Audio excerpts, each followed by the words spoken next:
100 sannadood kadib ayaa Cuseyr naftii dib loogu soo celiyey oo dib loo soo nooleeyey. Wuu kacay, jiifka ayuu ka soo kacay, kadibna wuxuu bilaabay inuu geesihiisa eego sidii qof hurdo ka soo kacay oo kale. Wuxuu garawsaday inay hurda la tagtay oo uu joogo qabuuraha, laakiin waxa uu garan waayey goorta uu seexday iyo inta uu hurdayba. Ayuu isagoo yaaban ayaa waxa u yimid malag, kadibna malagii ayaa weydiiyey, imise ayaad halkan joogtay?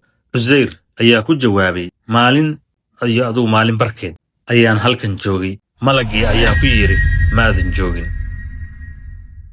balse waxaad joogtay 100 sannadood. Filanwaa iyo dhakafaar ayay ku noqotay Cuseyr, wuxuuna bilaabay inuu argagax bilaabo. Wuxuu eegay roodhigii iyo cinabkii, balse waa sidoodii oo wax isbeddelay kuma dhicin. Malagii ayaa si uu shakiga uga saaro Cuseyr, eeg dameerkaagii xaalka uu ku dambeeyey. Dhinaciisa ayuu eegay, mise wuxuu arkay dameerkiisii oo lafa noqday. Kadibna malagii ayaa u dhawaaqay dameerkii. Alle subxaanahu wa tacaala ayaa amray dameerka in dib loo nooleeyo.